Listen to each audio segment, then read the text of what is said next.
Puji Tuhan, saya sampaikan selamat pagi untuk kita sekalian dan salam sejahtera di dalam Tuhan Yesus Kristus. Haleluya. Bersyukur kita boleh kembali beribadah bersama, baik yang di dalam ruangan gedung gereja ini maupun yang di rumah. Kiranya berkat-berkat Tuhan limpah atas kita. Mari kita membaca di dalam Surat 1 Petrus 3 ayat 1 sampai ayat yang ke-6. Saya akan berkhotbah dengan tema bagaimana seorang istri Kristen hidup dengan suami yang tidak beriman.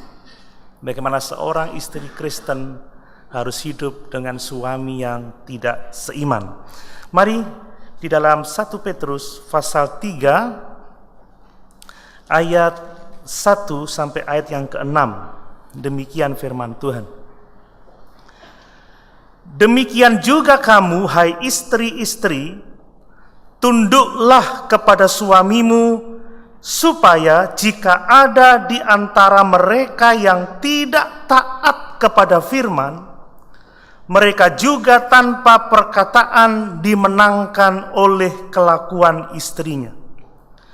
Jika mereka melihat bagaimana murni dan salehnya hidup istri mereka itu, perhiasanmu janganlah secara lahiriah, yaitu dengan mengepang-ngepang rambut, memakai perhiasan emas atau dengan mengenakan pakaian yang indah-indah, tetapi perhiasanmu ialah manusia batiniah yang tersembunyi dengan perhiasan yang tidak binasa, yang berasal dari roh yang lemah lembut dan tentram, yang sangat berharga di mata Allah. Sebab demikianlah caranya perempuan-perempuan kudus dahulu berdandan, yaitu perempuan-perempuan yang menaruh pengharapannya kepada Allah, mereka tunduk kepada suaminya. Sama seperti Sarah taat kepada Abraham dan menamai dia tuannya, dan kamu adalah anak-anaknya jika kamu berbuat baik dan tidak takut ancaman. Haleluya, puji Tuhan. Apa yang Bapak Ibu Saudara pikirkan dengan tema bagaimana seorang istri Kristen hidup dengan suami yang tidak beriman? Apa yang Bapak Ibu pikirkan? Apa yang Bapak Ibu pikirkan setelah membaca ayat-ayat ini? Mungkin ada yang berkata dalam hatinya, wah, tema khotbah ini seharusnya disampaikan di ibadah khusus wanita. Pesan ini bukan untuk kaum pria, apalagi bukan untuk suami, apalagi remaja, pemuda. Tidak, mungkin ada yang berpikir seperti itu. Atau mungkin ada seorang suami atau banyak suami mungkin yang senang dengan khotbah ini, senang dengan tema ini. Mungkin dia berkata dalam hatinya, wah ini cocok buat istri saya tidak bisa tunduk, tidak menghormati saya dan lain sebagainya, bisa jadi. Atau banyak juga wanita yang protes. Masa di zaman sekarang emansipasi kok ini tunduk terus, lihat suaminya dulu dong. Ini firman untuk masa itu, untuk waktu itu, bukan cocok untuk sekarang. Mungkin masih ada lagi banyak pertanyaan dari saudara-saudara yang belum menikah mungkin tentang khotbah ini. Itu sebabnya sebelum saya menyampaikan khotbah ini, saya mau memberitahukan kepada kita semua bahwa firman Tuhan ini juga untuk semua orang yang percaya kepada Tuhan, baik pria maupun wanita. Amin. Kenapa demikian Bapak Ibu Saudara sekalian? Sebab karakter-karakter baik saudara, sifat-sifat baik yang Petrus kemukakan di dalam ayat-ayat ini juga berlaku bagi semua orang percaya. Tidak hanya untuk para wanita, tidak hanya untuk istri-istri Kristen, tetapi untuk semua orang percaya, baik pria maupun wanita, tua maupun muda.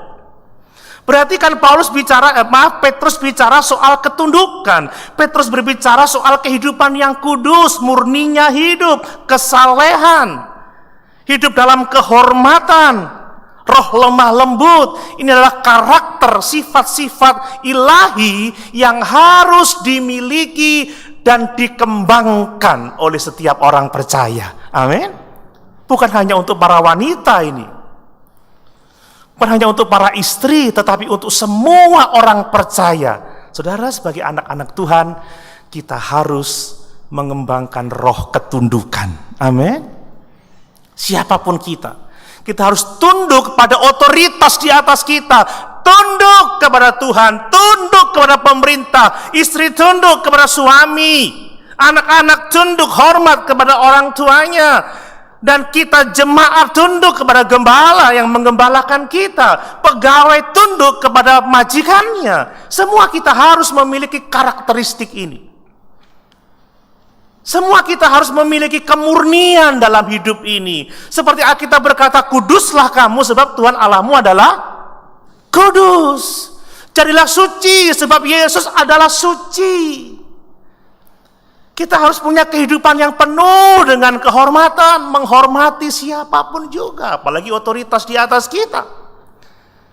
Jadi orang yang memiliki roh yang lemah lembut dan tentram. Saudara, anak Tuhan harus lemah lembut. Amin. Tidak hanya wanita.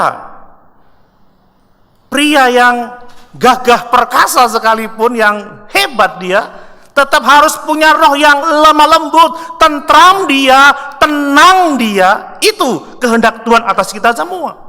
Dan dari ayat ini mengajar kita, dari semua hal yang dapat kita bangun dalam kehidupan ini, yang terutama adalah manusia batiniah. Amin, saudara. Amin. Manusia batiniah yang terus diperbaharui, ya. Manusia rohani dengan perhiasan-perhiasan karakter yang seperti Tuhan anugerahkan melalui Roh Kudus. Ini semuanya bagi orang percaya. Itu sebabnya, saudara, prinsip-prinsip kebenaran firman Tuhan dalam teks ini harus dimengerti, diterima, dan dilakukan oleh semua orang percaya. Tidak hanya wanita, tidak hanya istri-istri Kristen, tetapi semua orang percaya. Amin. Nah, saudara, melihat temanya aja, bagaimana seorang istri Kristen hidup dengan suami yang tidak beriman.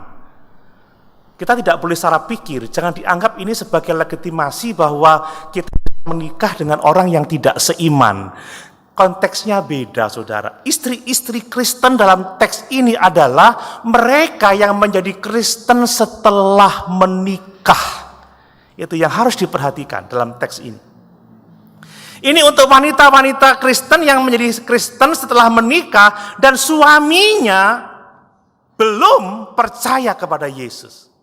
Kalau Bapak Ibu membaca di dalam terjemahan bahasa Indonesia sehari-hari, dalam ayat yang pertama, demikian juga kamu hai istri-istri tunduklah kepada suamimu, supaya jika ada di antara mereka yang tidak taat kepada firman, dalam terjemahan bahasa sehari adalah jika ada suami yang tidak mau percaya kepada kabar baik atau kabar keselamatan itu. Jadi ini ditujukan kepada istri-istri Kristen yang menjadi Kristen setelah menikah, di mana suaminya masih belum percaya Yesus sebagai Tuhan dan Juru Selamatnya secara pribadi. Jadi jangan dianggap, ada ayat yang seperti ini, berarti saya bisa menikah dengan orang yang tidak seiman. Ingat, saudara, Alkitab berkata, Paulus berkata, anak-anak Tuhan tidak boleh menjadi pasangan yang tidak seimbang dengan orang yang tidak percaya. Amin. Coba baca 2 Korintus 6 ayat 14. Nah, ini beritanya untuk semua orang akhirnya kan. 2 Korintus 6 ayat 14.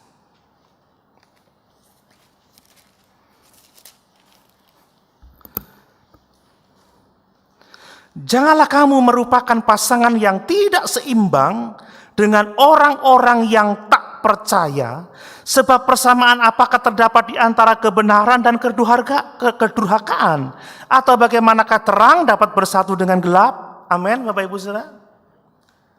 Jelas tidak boleh menikah dengan orang yang tidak seiman.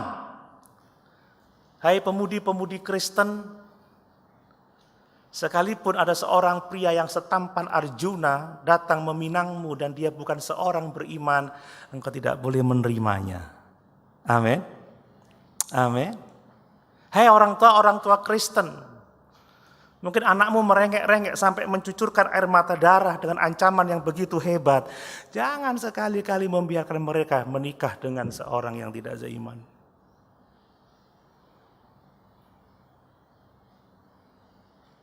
Jangan bilang, ya apa Pak Pendeta, anaknya mau ngotot. Ya gimana? Kita semua tahu firman. Amin.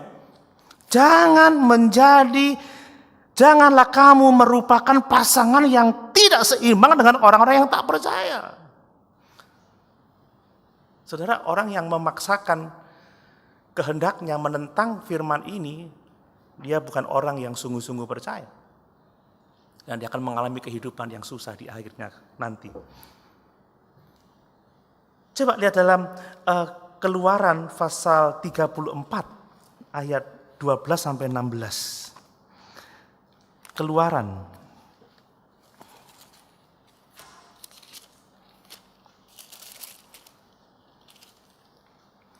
Ya.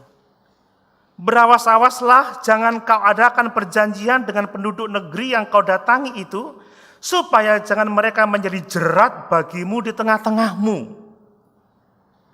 Sebaliknya mezbah-mezbah mereka haruslah kau rubuhkan, tugu-tugu berhala mereka kamu remukkan, dan tiang-tiang berhala mereka kamu tebang. Sebab janganlah engkau sujud menyembah kepada Allah lain, karena Tuhan yang namanya cemburuan adalah Allah yang cemburu. Janganlah engkau sampai mengadakan perjanjian dengan penduduk negeri itu. Apabila mereka berzina dengan mengikuti Allah mereka dan mempersembahkan korban kepada Allah mereka, maka mereka akan mengundang engkau dan engkau akan ikut makan korban sembilan mereka. Apabila engkau mengambil anak-anak perempuan mereka menjadi istri anak-anakmu, dan anak-anak perempuan itu akan berzina dengan mengikuti Allah mereka, maka mereka akan membujuk juga anak-anakmu laki-laki untuk berzina dengan mengikuti Allah mereka. Ini alasan kenapa tidak boleh menjadi pasangan yang tidak seimbang. Kita akan dipengaruhi, saudara. Kita akan dijebak, kita akan dijerat. Mereka akan berusaha untuk membawa kita berzina dengan menyembah Allah-Allah mereka.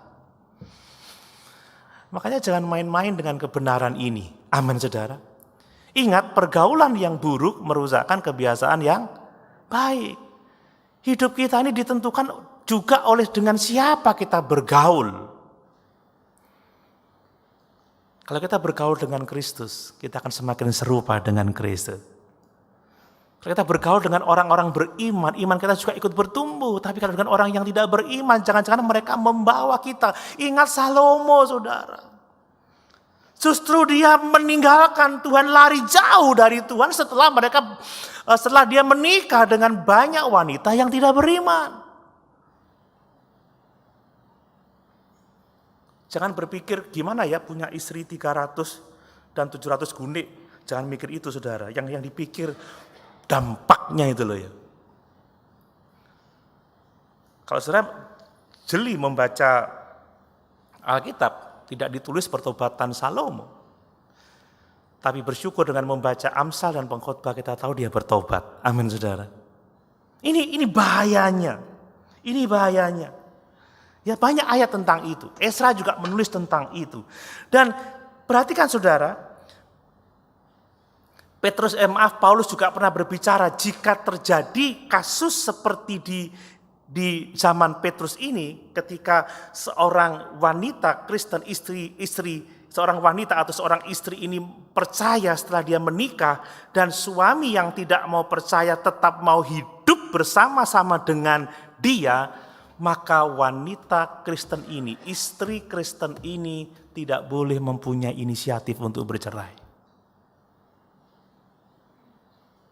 Ini firman Tuhan.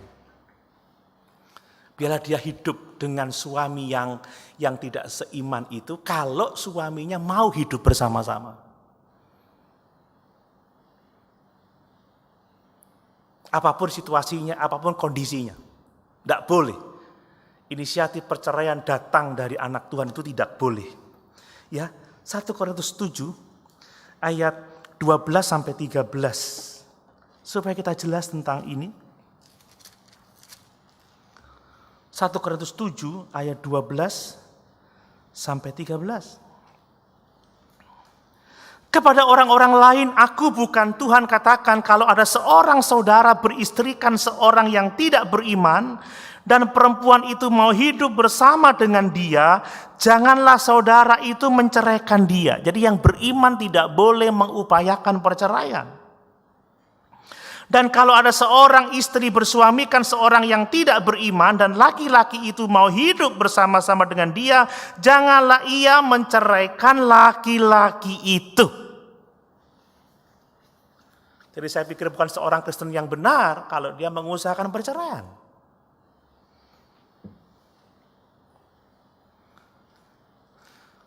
Mari kita waspada dengan hidup rumah tangga kita supaya kita dapat mempermuliakan Tuhan Allah kita. Amin, saudara. Pemuda-pemudi Kristen yang belum menikah, tanam dalam hati. Tuhan tidak mau kita memiliki pasangan yang tidak seimbang, yang tidak seiman. Dan kalau mungkin ada di antara kita yang terima Yesus setelah menikah dan pasangan kita belum beriman, kalau mereka mau hidup bersama-sama dengan kita, janganlah kita mengupayakan perceraian.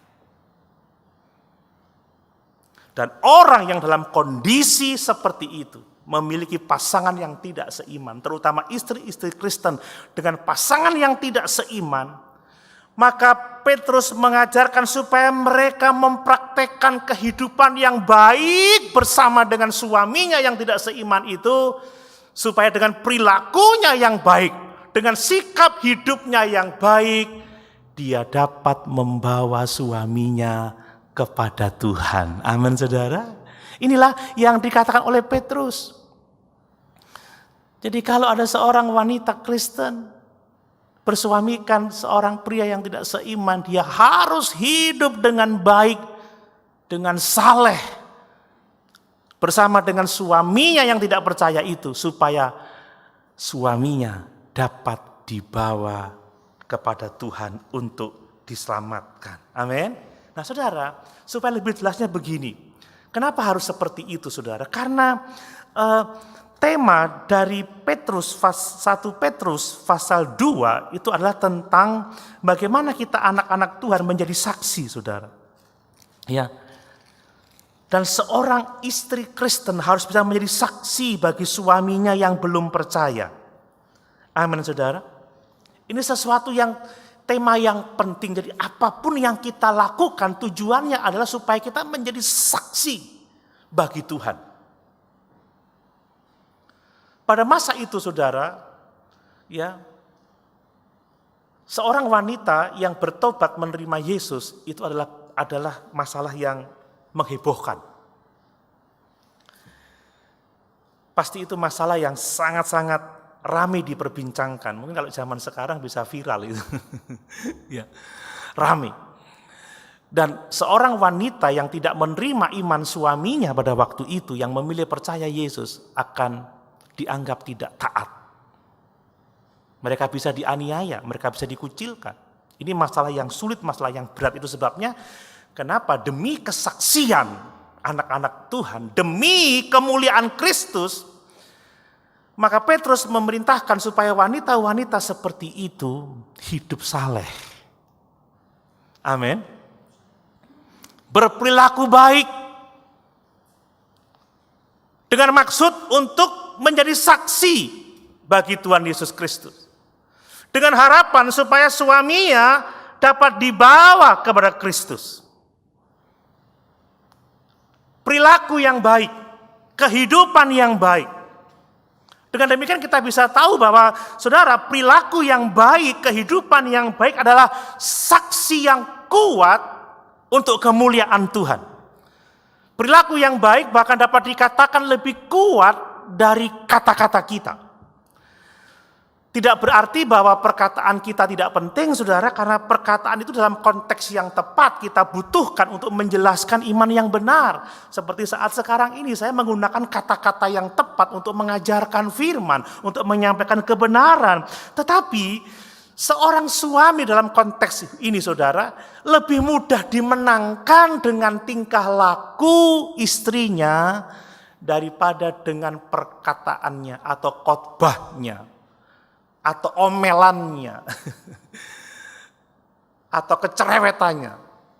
Enggak, saudara. Seorang suami lebih mudah dimenangkan oleh istri yang hidupnya saleh. Amin. Bukan seorang istri yang banyak ngomong, banyak bicara, tapi hidupnya tidak sesuai dengan yang dikatakannya. Karena dengan perilaku yang baik, ini akan membawa suami kepada Yesus, sumber kebaikan itu. Ada banyak kesaksian tentang itu, saudara, tapi saya nggak punya waktu untuk menceritakannya. Pada akhirnya suami itu berkata, kamu kok bisa gitu ya? Jawaban seorang istri seharusnya itu semua karena Tuhan. Amin, saudara. Karena ini akan membawa orang kepada Tuhan. Jadi, saudara, mari kita memiliki perilaku yang baik. Memang ini pada awalnya untuk istri-istri. Dengan suami yang tidak seiman. Tetapi kita semua harus mengembangkan perilaku yang baik ini. Supaya kita dapat menjangkau jiwa-jiwa bagi kemuliaan Tuhan kita. Jadi saudara, memang mungkin bahasa saya ini mengarah kepada istri karena memang ini teksnya tentang istri. Tapi prinsip-prinsipnya ini untuk semua kita, ini untuk saya juga, untuk Bapak Ibu Saudara sekalian. Baik yang tidak menikah atau yang belum menikah. Ini prinsip ini harus kita terapkan dalam hidup kita sehari-hari. Berperilaku baik sebagai kesaksian untuk menjangkau jiwa-jiwa untuk kemuliaan Tuhan. Nah, ada beberapa hal penting tentang perilaku yang baik. Ini tidak hanya untuk istri-istri tetapi juga untuk semua orang percaya. Amin. Saudara, apa yang Alkitab katakan tentang perilaku yang baik, tentang kehidupan yang saleh, saudara? Perhatikan yang pertama, saudara. Perilaku yang baik, kehidupan yang baik itu dinyatakan pertama-tama dalam ketundukan. Saya baca lagi ayat yang pertama. Demikian juga hai kamu istri-istri, tunduklah kepadamu. Demikian juga kenapa? Demikian juga kita melihat pasal 2 ayat yang ke-13. Hai hamba-hamba, tunduklah kepada Tuhanmu. Jadi ini bicara tentang ketundukan. Tidak berarti seorang istri harus tunduk kepada suaminya seperti seorang hamba kepada tuannya, tidak. Tetapi Petrus sedang berbicara mengenai prinsip ketundukan secara umum terhadap otoritas di atas kita. Jadi perilaku yang baik itu akan ditunjukkan dalam sikap ketundukan. Anak-anak berperilaku baik kalau dia tunduk hormat sama orang tuanya. Amin. Jemaat baik kalau dia tunduk hormat pada gembalanya. Karyawan itu baik, berperilaku baik ditunjukkan dalam ketundukannya kepada majikannya. Warga negara yang baik ditunjukkan dalam ketundukannya kepada pemerintah yang ada di dalam negaranya. Jadi sikap, perilaku, hidup yang baik dinyatakan dalam ketundukan, saudara. Ya memang kalau bicara hubungan suami istri, Paulus mengatakan suami istri harus saling menghormati. Ya, setuju saya itu. Coba Efesus 5 ayat 21. Ini kebenaran, Efesus pasal 5 ayat 21. Efesus pasal 5 ayat 21. Ya. Dan rendahkanlah dirimu seorang kepada yang lain di dalam takut akan Kristus. Amin. Jadi suami istri harus saling merendahkan diri, saling menghormati, saling menundukkan diri seorang pada yang lain. Namun demikian saudara, apa yang dikemukakan oleh Petrus tidak dapat kita abaikan. Ini bukan hanya berlaku untuk masa itu, tapi ini juga berlaku untuk masa sekarang. Kenapa demikian, saudara? Lihat, Paulus mengatakan memang suami istri saling merendahkan dirinya dalam takut akan Tuhan. Namun ingat, saudara, di saat yang bersamaan suami adalah kepala istri seperti Kristus adalah kepala jemaat. Amin. Dengan demikian, pria atau suami dia adalah otoritas bagi istrinya. Saling menghormati, tetapi di pihak yang sama, istri harus tunduk kepada suaminya, karena dia adalah kepala. Kita tahu bahwa Yesus Kristus mengasihi kita dan mengorbankan nyawanya bagi kita. Tetapi di saat yang bersamaan dia adalah kepala gereja. Amin. Dia memiliki otoritas atas kita.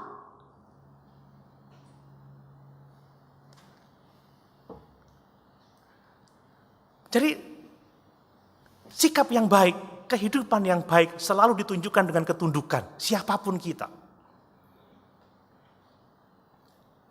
Tunduk kepada Tuhan, tunduk kepada pemerintah, tunduk kepada suami, tunduk kepada orang tua, tunduk kepada gembala, tunduk kepada majikan. Orang yang baik, perilakunya ada ketundukan dalam hidupnya pada otoritas di atasnya. Siapapun kita kalau suka memberontak kepada otoritas di atas kita, tidak baik, saudara. Mungkin ada yang meragukan hal ini, saya mau mengungkapkan tentang makna otoritas dan ketundukan. Saudara, kenapa otoritas diciptakan oleh Tuhan? Tujuannya apa?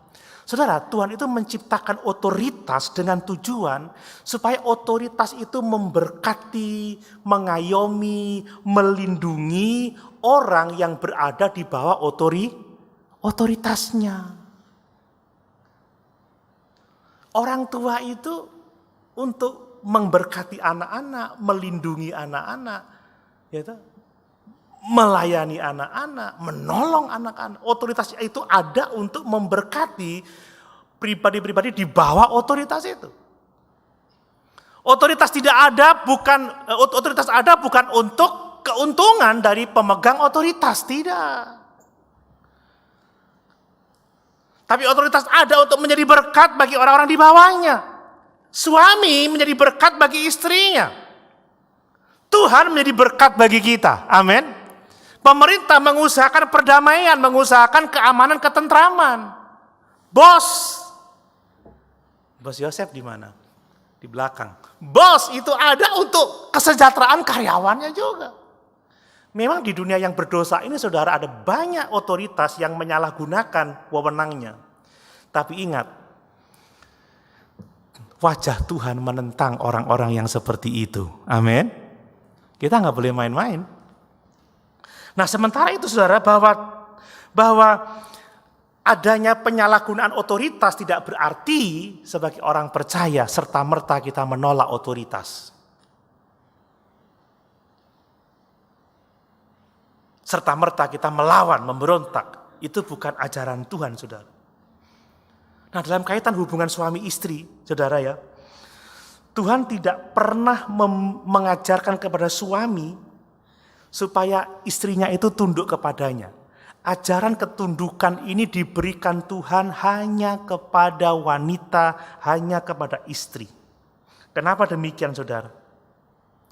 Karena seorang suami yang memusatkan pikirannya, dirinya pada otoritasnya atas istri, dia tidak menjadi kepala keluarga yang baik. Ya, pria-pria jangan berpikir aku ini pemimpin, aku ini kepala, aku ini punya otoritas. Yang dipikirnya itu otoritasnya, dia ingin menekan, ingin membatasi, ingin mengatur. Oh, itu keliru, saudara. Sebenarnya seorang suami itu yang dipikirkannya bagaimana dia dapat mencintai istrinya seperti Kristus mencintai jemaatnya. Amin, saudara. Suami itu yang dipikir bukan soal otoritasnya, tapi bagaimana dia dapat mengorbankan dirinya, mengorbankan banyak hal untuk kebahagiaan istrinya. Yang dipikir suami adalah bagaimana dia bisa hidup baik bersama dengan istrinya. Bagaimana dia menghormati istrinya, membahagiakan istrinya, itu yang penting. Coba ayat yang ke-7, 1 Petrus 3 tadi.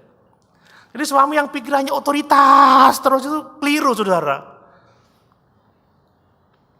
Demikian juga kamu, hai suami-suami, hiduplah bijaksana dengan istrimu. Sebagai kaum yang lebih lemah, hormatilah mereka sebagai teman pewaris dari kasih karunia, yaitu kehidupan, supaya doamu jangan terhalang. Amin. Jadi Tuhan tidak pernah memerintahkan suami untuk menundukkan istrinya. No, tidak, saudara. Tunduk itu adalah firman Allah langsung kepada istri. Bukan firman kepada suami untuk tundukkanlah istrimu, enggak ada. Cari di Alkitab enggak ada. Hai suami-suami, tundukkanlah istrimu, kuasailah istrimu, enggak ada. Itu perintah untuk istri. Hai istri-istri, tunduklah kepada suamimu. Perintah kepada suami adalah, hai suami-suami, kasihilah istrimu seperti Kristus mengasihi jemaatnya. Amin. yang rela menyerahkan nyawa, saudara. Jadi suami itu pikirannya gimana aku bisa mencintai istriku, membahagiakan dia. Kalau perlu apa yang dapat kukorbankan untuk dapat hidup baik bersama-sama dengan dia. Ini yang dipikirkannya, bukan otoritas.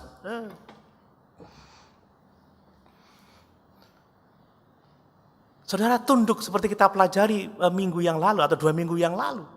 Kita menempatkan diri di bawah otoritas. Ini kata militer. Di bawah orang yang pangkatnya di atas kita. Tapi tidak berarti sekedar taat tapi ngedumel, taat tapi ngomel. Tidak. Tunduk itu adalah kerelaan untuk memberikan kendali hidup kepada otoritas di atas kita dengan sukacita, dengan kegembiraan oleh karena kita mengasihi Tuhan. Amin. Karena kita mengasihi Tuhan, maka kita belajar tunduk kepada otoritas di atas kita. Bukan terpaksa. Ya, disuruh sih jalan tapi ngomel. Disuruh jalan tapi gerundel istilahnya, saudara ya. Tunduk itu ya dengan sukacita. Sekalipun mungkin otoritasnya itu jahat, tapi dia melakukan demi kemuliaan Tuhan. Kenapa sih kita ini kok ditampar pipi kiri kasih pipi kanan, diomeli kok ya masih melayani dengan baik? Karena kita tidak melayani orang itu. Kita melayani Tuhan yang sudah mati bagi kita. Kita mengusahakan hidup kita menjadi saksi untuk kemuliaan Tuhan. Itu bukan kelemahan, saudara. Ini hal yang sangat luar biasa, menyenangkan Tuhan. Jadi sikap itu penting, sikap tunduk itu penting, saudara. Kalau saudara mohon jemaat yang tidak di daerahnya duduk di belakang sambil ngomel, wah aku juga, nah itu nggak tunduk itu. Aku pulang aja, nggak usah gereja-gerejaan. Nah ini sudah nggak beres. Sikap itu penting.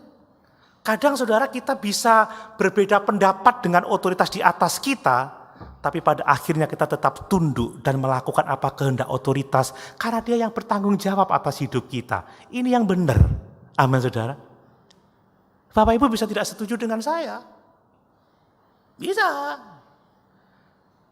Tapi tidak berarti Bapak Ibu bisa melawan saya. Misalkan begitu. Saya bisa tidak setuju dengan majikan saya. Tapi saya tidak harus melawannya dengan kekerasan.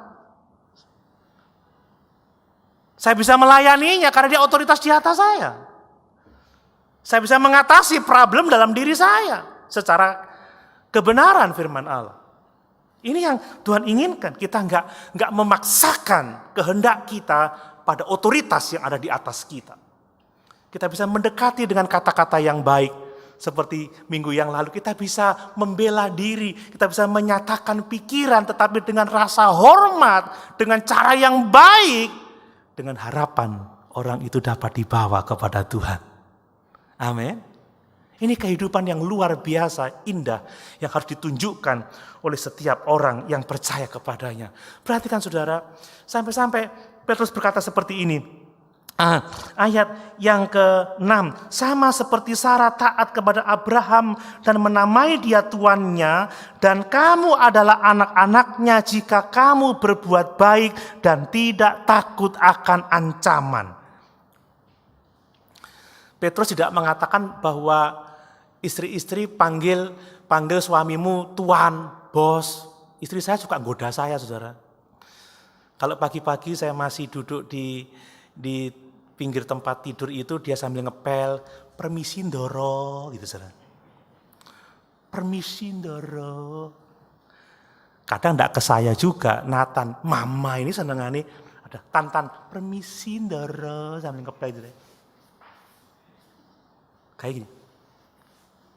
Permisi, tambah geli rasanya saudara ya. Gimana seandainya istri itu bilang gitu ya, Tuan Gunawan, saya mas apa Tuan? Nah, gak lucu. Saudara gak harus kita menyebut suami itu Tuan. Tapi saudara, perhatikan perkataan kita. perhatikan tingkah laku kita. Sekalipun kita menyebut permisindoro, tapi ngomongnya gitu ya, gak tunduk saudara. Permisindoro. Kata-katanya kasar, nadanya tinggi. Ya toh? Ada pemberontakan. Sekalipun Kogun permisi ya. Wah, itu tunduk, itu hormat. Tuan Gunawan, minggir. Nah, itu yang lain cerita. Nggak haruslah seperti itu, saudara. Amin. Nanti jangan-jangan nuntut, istri-istri, panggil saya Tuan ya, Tuan Doni untuk istri saya. Tuan Yosef. Tuan siapa lagi? Tuan Takur. Yang suka Bollywood.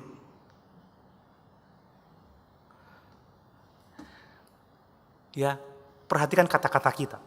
Saudara, problemnya kalau kita masih suka tarik-menarik soal menguasai. Kalau istri ingin mengendalikan suami untuk kepentingannya, sebaliknya suami juga mengendalikan istri untuk kebutuhannya, nggak ada rukunnya keluarga, saudara. Kalau suami kata-katanya keras, istri keras juga, lebih keras lagi suami, istri keras lagi, lebih keras lagi, lama-lama dotok, saudara. Tapi coba kalau suami keras istri, maaf ya Pak, mungkin aku menjengkelkanmu, apa yang bisa aku lakukan? Lek kena kata-kata seperti itu, mana ada suami yang tetap keras kepada istrinya. Tapi kalau istri merespon suami dengan kata-kata yang lebih menjengkelkan, nah ini sudah nggak ada selesainya persoalan.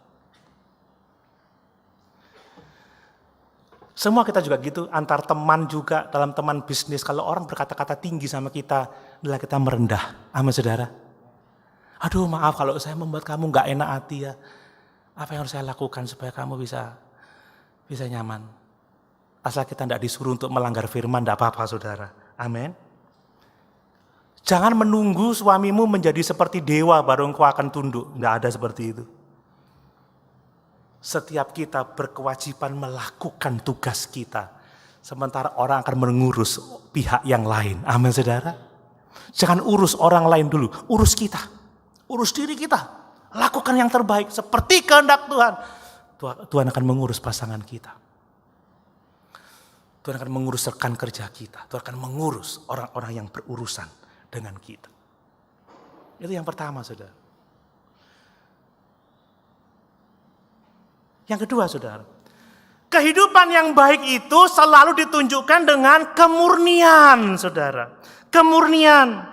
Ya, jika mereka melihat bagaimana murni dan salehnya hidup istri mereka itu. Perilaku yang baik ditujukan kepada kemurnian, bicara soal kekudusan. Karena murni itu memiliki arti tidak ada dosa di dalamnya. Paulus pernah berkata kepada Timotius, janganlah engkau terburu-buru menumpangkan tangan atas seorang dan janganlah terbawa-bawa ke dalam dosa orang lain. Jagalah kemurnian dirimu. Ini soal kekudusan hidup. Seperti Yohanes mengatakan, hendaklah kamu menjadi suci sama seperti Tuhan itu adalah suci. Seperti Petrus berkata, kuduslah kamu sebab Tuhan adalah kudus. Seorang istri nggak mungkin bisa memenangkan suaminya kalau hidupnya dalam dosa.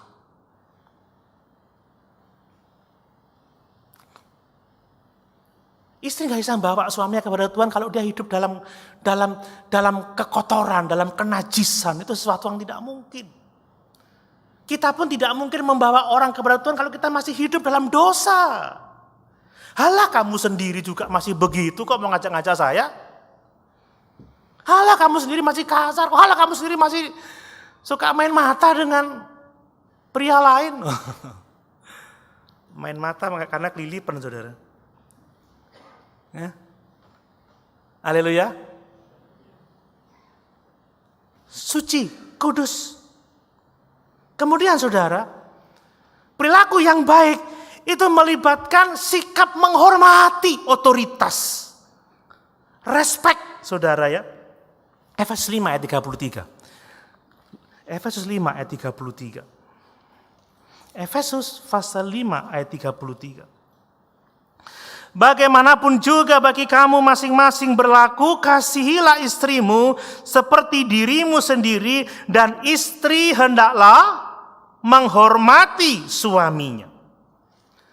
Kita masih ingat kata-kata takut itu hanya untuk Tuhan. Hormat itu bisa untuk semua orang, untuk di atas kita. Artinya saudara menghormati suami karena istri itu takut akan Tuhan. Hei hamba-hamba, dalam ketakutanmu kepada Tuhan maka tunduklah kepada Tuhanmu. Jadi motivasi seorang istri menghormati suaminya adalah karena dia takut akan Tuhan. Motivasi kita menghormati sesama kita, menghormati otoritas di atas kita, pemerintah, tuankah itu, gembalakah itu, siapakah itu otoritas. Motivasi kita adalah karena kita takut akan Tuhan. Saudara, kalau Tuhan melihat semua yang kita lakukan dan semua yang orang lakukan, maka sebaiknya kita melakukan semua firman-Nya. Amin. Hidup dalam sikap menghormati otoritas. Karena apa? Karena kita takut akan Tuhan.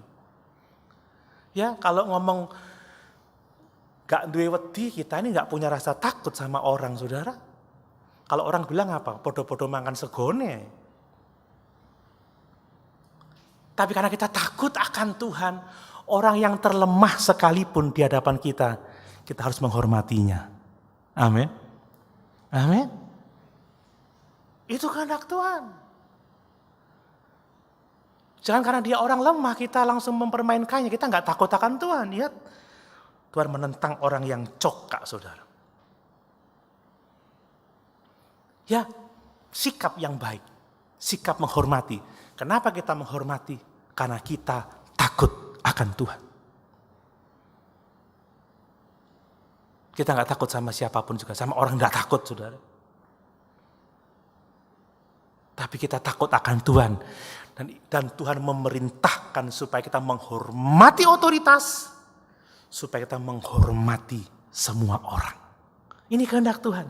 Yang berikutnya, saudara, kehidupan yang baik, kehidupan yang saleh, perilaku yang baik ditunjukkan dengan sikap tidak menggerutu, tidak mengomel.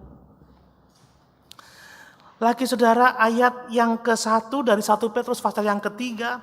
Demikian juga kamu, hai istri-istri, tunduklah kepada suamimu, supaya jika ada di antara mereka yang tidak taat kepada firman, mereka juga tanpa perkataan dimenangkan oleh kelakuan istrinya. Perhatikan, tanpa perkataan dimenangkan oleh perilaku istrinya.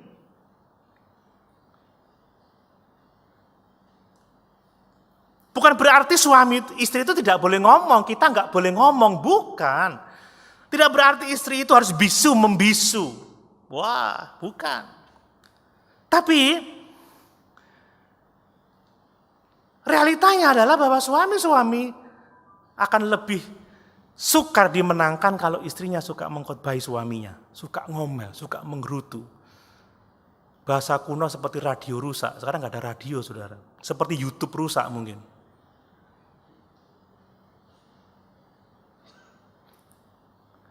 Saudara, siapa yang senang sama orang suka ngomel, ngedumel, menggerutu? Tuhan aja nggak suka sama orang menggerutu. Bangsa Israel ditewaskan beribu-ribu orang karena persungutan. Disuruh ngomel,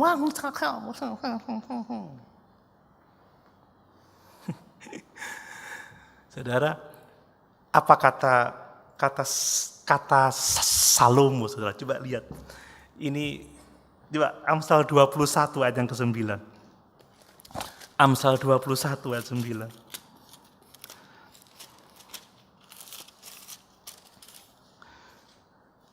Lihat. Lebih baik tinggal pada sudut soto rumah daripada diam serumah dengan perempuan yang suka bertengkar.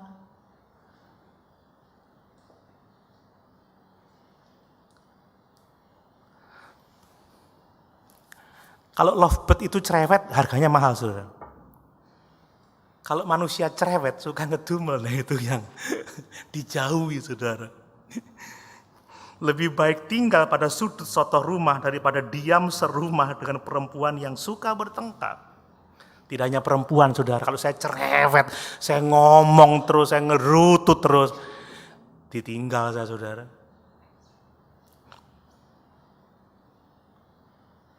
Haleluya. Coba Amsal 19 ayat 13 bagian B. Ya, lihat. Tapi kita baca semua aja adalah anak bebal adalah bencana bagi ayahnya. Oke, kita lewati itu. Dan pertengkaran seorang istri, perhatikan, adalah seperti tiris yang tidak henti-hentinya menitik. Itu sangat mengganggu.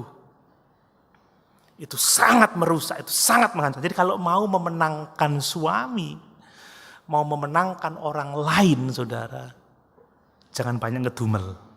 Amin. Jangan suka bertengkar, tapi tunjukkan sikap hidup yang baik, ketundukan, penghormatan, kemurnian. Ini penting. Jadi perilaku yang baik itu sangat penting. Kemudian saudara, perilaku yang baik itu berasal dari roh yang lemah lembut dan tenteram. Saya mau menyelesaikan ini, saudara. Saya harap Bapak Ibu sabar sejenak. Kita baca ayat yang ke-4. Tetapi perhiasanmu ialah manusia batiniah yang tersembunyi dengan perhiasan yang lemah lembut, dengan tidak binasa, manusia batiniah yang tersembunyi dengan perhiasan yang tidak binasa, yang berasal dari roh yang lemah lembut dan tentram, yang berharga di mata Allah. Jadi kebaikan kita, perilaku yang baik dari roh yang lemah lembut dan tentram, ini sangat berharga di mata Tuhan, tapi juga berharga di mata suami, berharga di mata pemerintah, berharga di mata Tuhan kita, berharga di mata orang tua kita. Kalau kita lemah lembut dan tentram, itu berharga di mata Tuhan, itu berharga di mata otoritas di atas kita. Amin, saudara. Kelemah lembutan tidak berarti lemah, tetapi itu bicara soal kekuatan di dalam kendali, saudara. Saudara pernah melihat pacuan kuda? Kuda itu cukup ditarik dikit aja kekangnya, dia sudah belok, tidak perlu tekan begini, saudara. Itu namanya orang yang lemah lembut, tapi kuat dia, tapi ditarik dikit kekangnya dia sudah belok. Orang yang karakternya baik, saudara, dinasihati dikit aja, sudah ngikut dia, nggak ngelawan dia. Ini kekuatan yang luar biasa. Tidak berarti kita harus diam, nggak bicara. Bicara kita pun juga lembut, saudara, penuh dengan hormat. Ini yang perlu kita kembangkan. Kenapa? Karena kita telah berdamai dengan Tuhan, kita percaya kepada Allah. Ini sungguh sangat luar biasa. Ya, ini penting untuk kita, saudara. Kemudian yang berikutnya adalah perilaku yang baik itu dinyatakan dalam perbuatan yang baik atau perbuatan yang benar. Ayat yang ke-6, sama seperti Sarah taat kepada Abraham dan menamai dia tuannya. Dan kamu adalah anak-anaknya jika kamu berbuat baik dan tidak takut ancaman. Berbuat baik. Kalau saudara membaca surat Petrus pasal 2 ayat 12 selalu menekankan perbuatan baik, perbuatan baik, perbuatan baik. Saudara, kita harus menyatakan sikap itu melalui perbuatan baik. Perbuatan baik tidak boleh ditentukan oleh sikap orang, tapi oleh karena kita takut akan Tuhan. Jangan lawan perlakuan buruk dengan perlakuan buruk, tapi lawanlah kejahatan dengan perbuatan baik. Lawanlah kejahatan dengan kejahatan. Jika suami berteriak, hendaklah engkau berkata yang lembut. Amin, saudara. Jika orang bentak, nggak usah bentak. Jika orang mendongakkan kepala, mari kita tundukkan kepala. Jangan lawan kejahatan dengan kejahatan, itu maksudnya. tapi lakukan yang baik supaya orang itu dapat dibawa kepada Tuhan. Amin. Itu motivasinya. Kemudian saudara, yang terakhir, perilaku yang baik itu harus dimulai dari manusia batiniah. Ya, manusia batiniah.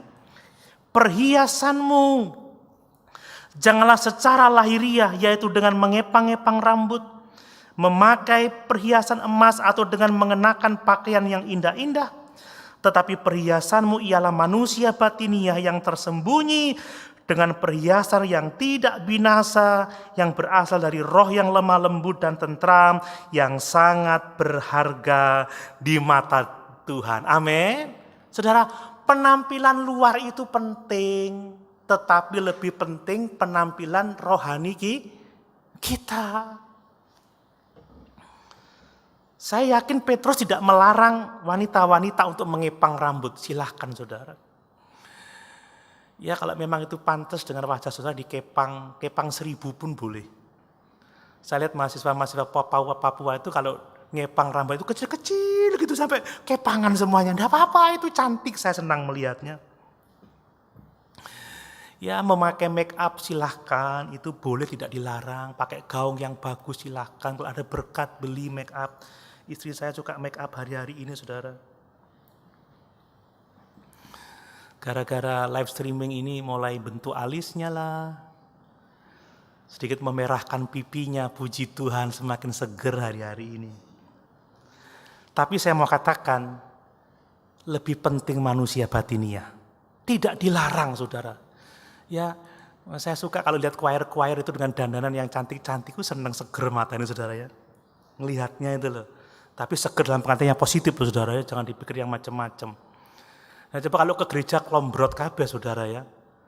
Mukanya pucat, bibirnya pucat, rambutnya gak disisir, waduh senep kabeh saudara ya. Silakan tampil cantik, silakan. Ya, yang pantas, yang baik. Tapi yang jauh lebih penting adalah manusia batiniah. Amin. Amin. Kalau udah usianya saudara make up seharga 1 miliar, tetap itu ndak abadi saudara. Lama-lama keriput.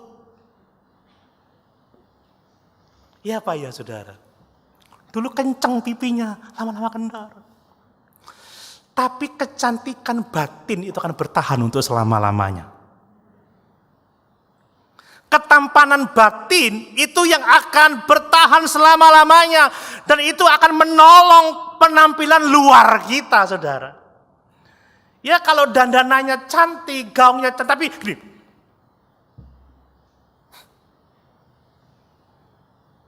Nggak tambah cantik. Mungkin make upmu sederhana, saudara. Ya pakai tepung terigu mungkin karena nggak ada yang lain. Tapi senyummu, engkau ramah, engkau menghormati orang, engkau lemah lembut, engkau rendah hati. Itu akan membuat penampilan jasmani kita semakin baik, seger, sudah fresh. Ya, saudara punya istri bisa berdandan tapi tidak bisa menghormati saudara. Ngomel kerjaannya, bertengkar terus. Dapur berantakan, saudara makan cari sendiri. Ya nggak baik saudara. Tapi mungkin dandanan istrimu sederhana. Tapi dia peramah, orang yang baik, penuh dengan hormat, mengatur rumah tangga dengan baik. Kecantikan yang luar biasa.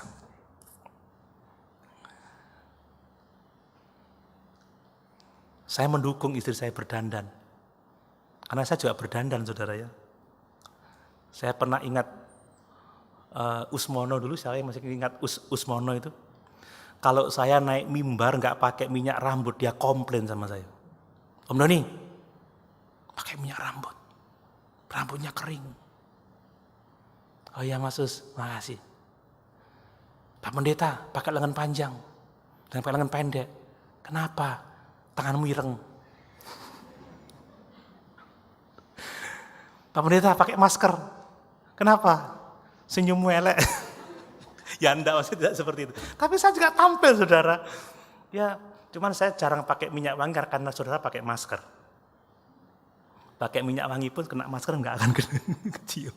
Tapi saya dandan, saya pakai apa ini? Apa namanya, pembersih wajah juga. Waduh, pengerja-pengerja saya karena banyak di rumah, cem-ceman, apa namanya?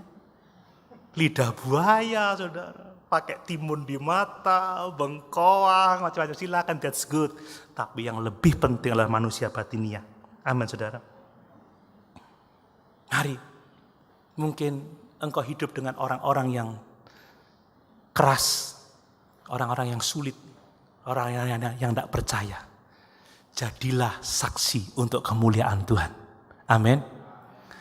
Hidup dengan baik, sebagai kesaksian yang baik, kita membawa jiwa untuk kemuliaan Tuhan. Amin.